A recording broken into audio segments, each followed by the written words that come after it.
Iran की IRGC सेना ने अमेरिका को लंबी और थका देने वाली जंग में खींचने के लिए प्लान सी पर काम करना शुरू कर दिया। युद्ध के जानकारों का मानना है कि ईरान ने प्लान ए के तहत पहले अमेरिका और इजरायल को अपनी ताकतवर मिसाइलों से जवाब दिया। इसके बाद उसने प्लान बी अपनाया और उसके तहत स्ट्रेट ऑफ हॉर्मूज को बंद कर दिया।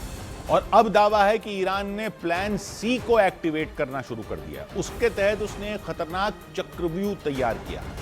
चक्रव्यूह यह कि अगर अमेरिका ने जमीन पर जंग शुरू की तो फिर ईरान उसके खिलाफ गुरिल्ला युद्ध शुरू कर देगा, यानी छापामार युद्ध शुरू कर देगा, घात लगाकर हमले शुरू कर देगा। माना जा रहा है कि अगर ऐसा हुआ तो फिर 28 फरवरी से शुरू हुई जंग महीनों तक चल सकती है। मतलब ईरान ने अमेरिका को एक ऐसे चक्रव्यूह में फंसाने की रणनीति बनाई जहां से उसके लिए निकलना नामुमकिन हो जाएगा। दावा किया गया कि ईरान की आईआरजीसी सेना का मकसद युद्ध को लंबा खींचने का है, खर्चीला बनाने का है, ताकि अमेरिका पर आर्थिक बोझ बढ़ता जाए। लेकिन यह तब होगा जब अमेरिका अपने सैनिक ईरान की जमीन पर जंग के लिए उतारेगा। ये उसकी तैयारी है। युद्ध के जानकारों का कहना है कि अमेरिका का मकसद ईरान में सत्ता को बदलना है।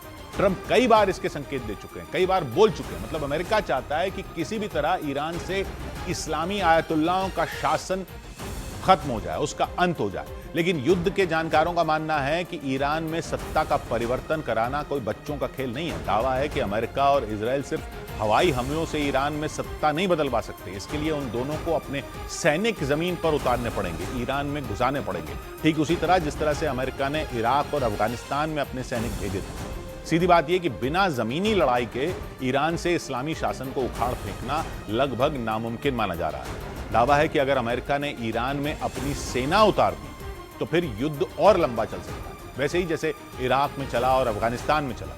लेकिन खबर है कि ईरान आमने सामने की जमीनी लड़ाई के लिए भी पूरी तैयारी कर चुका है। खबर है ईरान ने आर पार की जंग के लिए प्लान सी बना रखा है। दावा है इस प्लान के तहत ईरान की आईआरजीसी सेना अमेरिका और इजरायल की सेना के साथ गुरिल्ला वॉर करेगी, यानी छापामार युद्ध करेगी, घात लगाकर युद्ध करेगी जगह जगह से। यह युद्ध की ऐसी रणनीति है जिसमें छोटी सेना या लड़ाकों का समूह दुश्मन की बड़ी और ताकतवर सेना से लड़ता है, लेकिन घात लगाकर, छुपकर वार करता है और भाग जाता है। इसमें लड़ाके घात लगाकर दुश्मन पर अचानक हमला कर देते हैं, दुश्मन के जवाबी हमले से पहले ही गायब हो जाते हैं, या फिर जंगलों में छिप जाते हैं, या ऐसी जगहों में छिप जाते हैं जहां दुश्मन ना पहुंच सके। गुरिल्ला वॉर के अलावा ईरान ने जमीनी लड़ाई में अमेरिका और इजरायल को मात देने के लिए आत्मघाती हमले तक करने की तैयारी कर रखी है।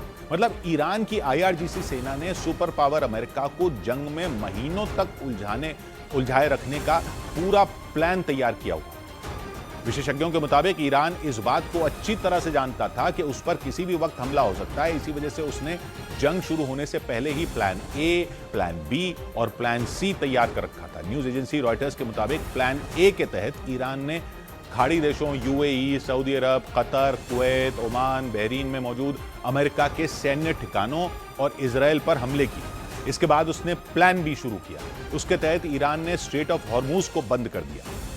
स्ट्रेट ऑफ हॉर्मूज फारस की खाड़ी और ओमान की खाड़ी के बीच में जो समुद्री गलियारा है, जहां से पूरी दुनिया का 20% तेल गुजरता है, वो बंद किया हुआ है। और प्लान बी के तहत ईरान ने इस समुद्री गलियारे को पूरी तरह बंद किया।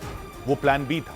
इससे पूरी दुनिया में खलबली मची हुई है। ऊर्जा का भयानक संकट खड़ा हो गया। कुछ देशों में तेल और गैस के लिए मारामारी तक शुरू हो गई। युद्ध के जानकारों का मानना है जंग में ईरान के ये दोनों प्लान पूरी तरह कामयाब रहे और अब उसने अपने प्लान सी पर काम शुरू कर दिया। माना जा रहा है कि ईरान की आईआरजीसी सेना प्लान सी के तहत अमेरिका को जंग में उलझा कर रखना चाहती है। न्यूज एजेंसी रॉयटर्स ने दावा किया कि अमेरिका का मकसद ईरान से इस्लामी शासन को खत्म करना है, लेकिन माना यह जा रहा है कि इसके लिए सिर्फ हवाई हमलों से काम नहीं बनने वाला।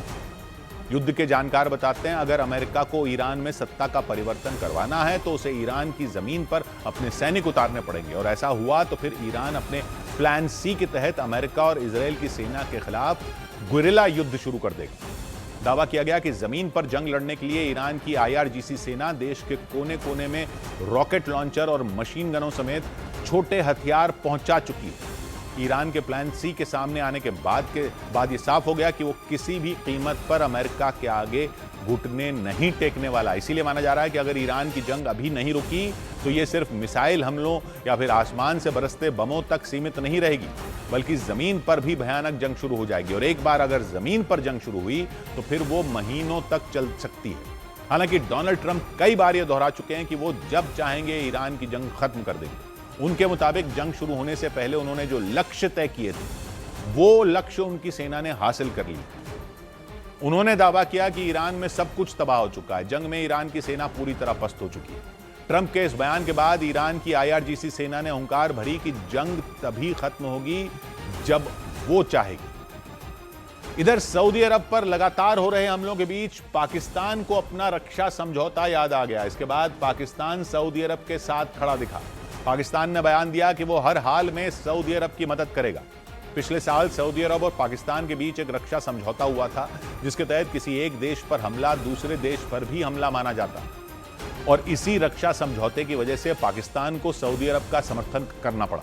पाकिस्तान ने साफ कर दिया कि वो सऊदी अरब की सुरक्षा के लिए पूरी तरह तैयार है, लेकिन सऊदी अरब का साथ देने के बाद भी पाकिस्तान की चौतरफा फजीहत हो गई, क्योंकि ईरान करीब 2 हफ्तों से सऊदी अरब पर हमले कर रहा है, लेकिन इस बीच एक बार भी पाकिस्तान खुलकर सऊदी अरब के साथ नहीं आया।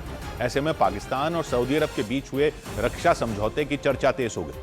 आरोप लगने लगे कि पाकिस्तान ने रक्षा समझौता करने के बाद सऊदी अरब को धोखा दे दिया, और दावा किया गया कि इसीलिए पाकिस्तान को आखिरकार सऊदी अरब के साथ आकर खड़ा होना पड़ा। पाकिस्तान के प्रधानमंत्री शहबाज शरीफ के प्रवक्ता ने बयान दिया कि सऊदी अरब को जब भी जहां भी जरूरत पड़ेगी पाकिस्तान उसकी मदद के लिए तैयार रहेगा। दावा किया गया कि सऊदी अरब को मदद का भरोसा दिलाने के लिए पाकिस्तान के आर्मी चीफ आसिम मुनीर खुद सऊदी अरब गए। उन्होंने वहां के रक्षा मंत्री से मुलाकात की। इस मुलाकात में दोनों के बीच हुई बात पर चर्चा हुई कि ईरान की तरफ से दागी जा रही मिसाइलों और ड्रोन को कैसे रोका जाए। लेकिन जहां एक तरफ पाकिस्तान सऊदी अरब को मदद का भरोसा दिला रहा है, वहीं दूसरी तरफ पाकिस्तान ईरान से भी लगातार बातचीत कर रहा है। दावा किया गया कि जंग की शुरुआत से ही पाकिस्तान ईरान के साथ संपर्क में है, क्योंकि जंग के हालात में पाकिस्तान न तो सऊदी अरब को नाराज करने की गलती कर सकता है और न ही ईरान के खिलाफ जाकर अपने लिए एक नई मुसीबत खड़ी कर सकता है। और दावा किया गया कि इसीलिए सऊदी अरब के समर्थन का ऐलान करने के कुछ देर बाद ही पाकिस्तान ने ईरान से भी बात कर ली। पाकिस्तान के विदेश मंत्री और ईरान के विदेश मंत्री के बीच फोन पर बातचीत हुई। इस दौरान पाकिस्तान के रक्षा मंत्री ने जंग के हालात पर चिंता जताई, साथ ही बातचीत से हल निकालने पर भी जोर दिया। यानी पाकिस्तान इस कोशिश में लगा हुआ है कि वो किसी तरह सऊदी अरब से किया हुआ अपना रक्षा समझौता भी निभा ले और इस बात से ईरान भी उसके खिलाफ न हो, ताकि पश्चिम एशिया में छिड़ी जंग में उसे ज्यादा नुकसान न झेलना पड़े। उधर G7 देशों ने स्ट्रेट ऑफ हॉर्मूज से गुजरने वाले तेल के जहाजों को सुरक्षा देने का ऐलान कर दिया। G7 संगठन के दुनिया के 7 विकसित देश स्ट्रेट ऑफ हॉर्मूज से गुजरने वाले तेल के जहाजों को सुरक्षा देने पर विचार करने के लिए सहमत हो गए। इस संगठन में अमेरिका भी शामिल है, जिसने 2 दिन पहले इस समुद्री गलियारे से गुजरने वाले जहाजों को सुरक्षा देने से इनकार कर दिया था। ईरान जंग की वजह से बढ़ रहे तेल संकट के बीच यूरोप के देश डेनमार्क ने अपने लोगों से तेल की बचत करने की अपील की। डेनमार्क के ऊर्जा मंत्री ने लोगों से अपील की कि वो गाड़ियों का इस्तेमाल कम से कम करें।